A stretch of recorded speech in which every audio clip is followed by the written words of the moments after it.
수강생 여러분, 안녕하세요. 지난 시간은 한국 교육이 당면한 문제점 또는 과제들에 대해 살펴보았습니다. 이번 시간은 유치원부터 초등학교, 중학교로 이어지는 한국의 교육 제도에 대해 설명해 드리겠습니다. 특히 역사 속에서 어떠한 과정을 거쳐 현재의 모습으로 자리 잡았는지 살펴보겠습니다. 한국은 유아교육, 초등교육, 중등교육, 고등교육으로 이어지는 교육 제도를 갖고 있습니다. 만 3세부터 6세까지가 유아교육과 보육의 기간입니다. 대표적인 기관은 유치원과 어린이집을 들 수 있습니다. 만 7세부터 12세까지 6년간은 초등교육 기간이고 초등학교에서 교육이 이루어집니다. 초등학교는 대부분 공립초등학교이고 일부 국립초등학교와 사립초등학교도 있습니다. 국공립초등학교에서는 무상교육이 이루어지지만 사립초등학교는 정부 지원 없이 학부모가 수업료 등의 학비를 부담해야 합니다. 만 13세부터 15세까지의 3년간은 전기 중등교육 기간으로 중학교에서 교육이 이루어집니다. 한국의 의무교육은 초등학교부터 중학교까지이고 무상교육으로 이루어집니다. 하지만 대부분의 학생은 중학교 졸업 이후에 고등학교까지 진학합니다. 고등학교는 만 16세부터 18세까지 3년간 후기 중등교육을 담당합니다. 한국의 중학교와 고등학교는 국공립뿐만 아니라 사립인 경우도 많습니다. 하지만 사립 중고등학교도 국공립 중고등학교와 동일한 교육과정으로 운영되며 정규 교육체계 안에 들어와 있습니다. 사립 중고등학교의 교사 인건비도 정부에서 부담합니다. 중학교 교육의 경우 공립, 사립 여부와 상관없이 동일하게 무상교육이 이루어지고 어떤 학교에 가게 될지도 보통 임의로 배정되는 형태로 결정됩니다. 고등학교도 비슷합니다. 한국의 고등학교는 의무교육은 아니지만 2021년부터 무상교육으로 운영되고 있습니다. 한국의 유아교육은 교육과 보육이 혼합된 형태입니다. 유아의 보육은 부모가 직접 할 수도, 조부모 등 다른 가족이나 아니면 고용된 보육자가 가정에서 할 수도 있습니다. 가정 밖 시설을 이용할 수도 있는데 대표적인 한국의 보육기관은 어린이집입니다. 어린이집은 지역사회에 설립된 공립 어린이집, 개인 또는 단체가 운영하는 민간 어린이집, 사업체에서 직원들의 자녀를 위해 설립해 운영하는 직장 어린이집 등 다양한 형태가 있습니다. 어린이집의 보육 대상은 어린이집마다 다릅니다. 어떤 어린이집은 출생 후 수개월이 지난 0세 영아부터 보육합니다. 어떤 어린이집은 취학 직전의 만 6세 아동까지 보육합니다.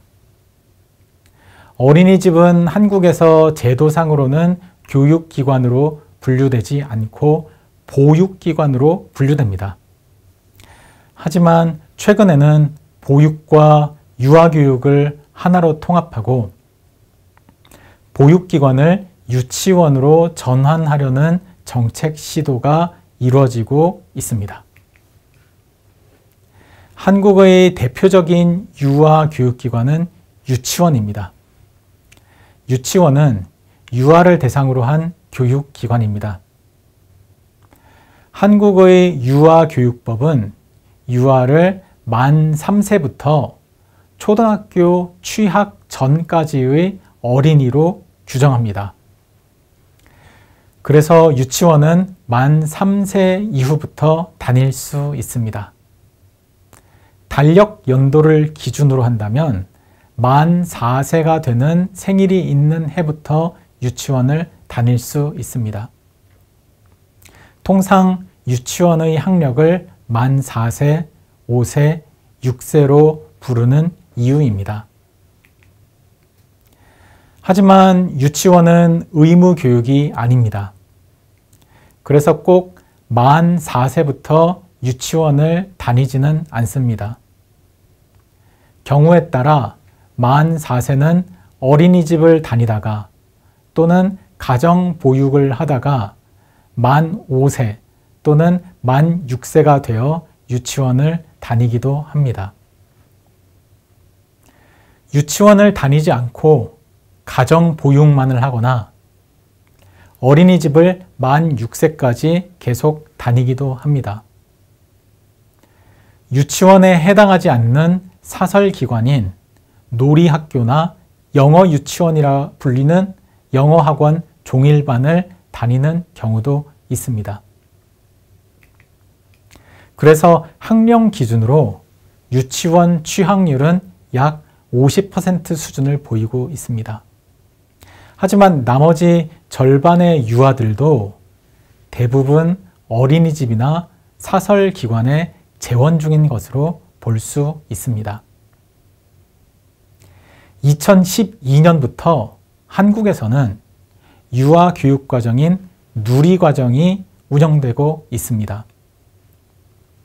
유아교육 3년간의 공통교육과정으로 유아교육기관이나 보육기관에 상관없이 최소한의 교육이 이루어질 수 있도록 제도가 설계되었습니다. 그래서 공립유치원, 사립유치원, 어린이집 등에는 누리과정 운영을 위한 운영지원비와 방과 후 활동비 등이 정부 예산으로 지원됩니다. 즉 한국의 유아교육기관은 유치원이지만 보육기관인 어린이집에서도 정부 예산의 지원을 받는 공식적인 유아교육이 이루어지고 있습니다. 유치원이 유아교육에 초점을 둔다면 어린이집은 보육에 초점을 둔다는 점에서 두 기관은 서로 다릅니다. 하지만 동일한 누리과정을 운영한다는 공통점도 있으므로 유보통합, 즉 유치원과 보육기관인 어린이집을 통합하려는 시도도 꾸준히 이루어져 왔습니다. 앞서 말씀드렸던 대로 이제 유치원을 통한 유아교육으로 보육을 통합하는 방향으로 추진되고 있습니다. 한국에서는 만 6세가 된 해의 다음 해에 초등학교에 입학합니다. 그래서 보통 초등학교 학령을 만 7세부터 12세까지의 6년간으로 이야기합니다. 하지만 초등학교 1학년 학생을 기준으로 이야기해 본다면 만 7세가 되는 생일이 속한 해에 초등학교 1학년 과정을 다니기 때문에 입학일 기준으로는 만 6세인 경우가 많습니다. 그래서 종종 초등학교 학령을 6세부터 11세라고 표기하는 경우도 있습니다. 한편 예전에는 만 6세가 되면 같은 해라도 초등학교에 입학할 수 있었습니다. 한국의 새 학년도는 매년 3월 1일에 시작됩니다. 그래서 1월이나 2월에 태어난 아동들은 전년도 3월부터 12월까지 태어난 아동들과 함께 초등학교를 다녔습니다. 이런 1월 및 2월생들을 빠른 연생이라고 불렀습니다. 하지만 2003년부터 만 6세가 된 해의 이듬해에 초등학교에 입학하는 방식으로 바뀌면서 이제는 같은 달력 연도에 태어난 아동들이 같은 학년에 속해 학교를 다니고 있습니다. 다만 조기 입학 제도가 있어서 현재도 1년 일찍 학교에 입학하는 것은 가능합니다. 한국의 초등교육은 오래전부터 이루어져 왔지만 식민지기를 거치며 현재와 같은 형태로 제도가 정비되었습니다. 식민지기에 한국 학생들이 다니는 초등교육기관은 보통학교라고 불렸습니다. 당시에는 일본인 학생들을 위한 초등교육기관으로 소학교가 따로 있었습니다. 한국인과 일본인의 분리교육은 식민지기 동안 계속 이루어졌지만 중간에 보통학교의 명칭은 일본인 학교와 같은 소학교로 바뀌었다가 나중에 다시 국민학교로 바뀝니다. 국민학교라는 이름은 해방 이후에도 계속 이어지다가 1996년에 다시 초등학교로 바뀌었습니다. 식민지기부터 현재까지 입학 연령과 교육 기간도 몇 차례 바뀌었습니다. 한국 초등학교는 대부분 공립초등학교이고 소수의 국립초등학교와 사립초등학교가 있습니다. 초등교육은 의무교육이고 무상으로 지원되지만 사립초등학교의 학비는 지원되지 않습니다. 과거에는 초등교육을 받지 못한 사람들을 위해 설립한 공민학교라는 교육기관도 있었습니다. 초등교육이 보편되면서 공민학교는 더 이상 존재하지 않습니다. 만 13, 14, 15세 청소년의 교육을 위한 중학교는 해방 이후에 본격적으로 등장합니다. 식민지기까지 중등교육은 전기와 후기로 분리되지 않았습니다. 그래서 초등교육기관인 보통학교를 졸업한 뒤 중등교육은 고등보통학교에서 이루어졌습니다. 식민지기의 중등교육도 한국인과 일본인 사이에 분리교육으로 이루어졌고 당시 일본인들을 위한 중등교육기관의 이름이 중학교였습니다. 고등보통학교의 이름은 1938년에 일본인을 위한 학교와 같은 중학교로 바뀝니다. 그리고 해방 이후 미군정기에 전기 중등교육기관인 초급 중학교와 후기 중등교육기관인 고급 중학교로 개편됩니다. 대한민국 정부 수립 이후 초급 중학교는 4년제 중학교, 고급 중학교는 3년제 고등학교로 변경되고 한국전쟁 이후 중학교가 3년제 과정으로 다시 바뀌면서 현재까지 이어지고 있습니다. 한국의 중학교는 처음에는 시험을 통해 학생을 선발했습니다. 진학을 희망하는 청소년이 증가하면서 시험을 통한 경쟁은 치열해졌고 학교 간에 우열순위가 생기기도 했습니다.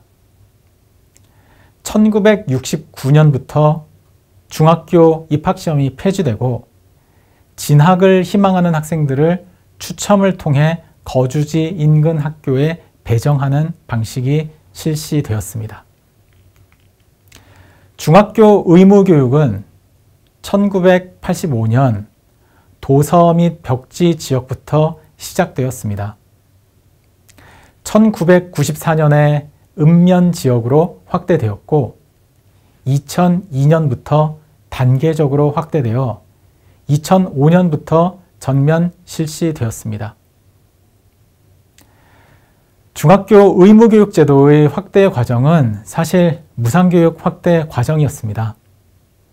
이미 의무교육 제도가 실시되기 이전부터 대부분의 학령 청소년들은 중학교에 진학하고 있었습니다. 한국의 중학교 중 약 20%가량은 사립중학교입니다. 사립중학교와 공립중학교의 교육은 국가 교육과정을 따라 동일하게 이루어집니다. 사립중학교에서도 공립중학교와 같이 무상교육이 이루어집니다. 사실 학생들은 공립중학교와 사립중학교 중 선택하여 진학할 수 없습니다. 어떤 중학교에 진학할지는 거주지로부터의 거리와 추첨을 통해 결정됩니다. 일반 중학교 이외에도 2013년부터 원격 교육기관인 방송통신중학교가 설립되어 운영 중입니다. 초등교육 과정의 공민학교처럼 중학교를 다니지 못한 사람들을 위한 고등공민학교도 있었으나 중학교 교육이 보편적으로 확산되면서 대부분 사라지고 이제는 거의 남아있지 않습니다. 지금까지 한국의 교육제도를 개관하고 유아교육, 초등교육 및 전기, 중등교육까지 살펴봤습니다. 다음 시간에는 후기 중등교육과 고등교육에 대해 살펴보겠습니다. 감사합니다.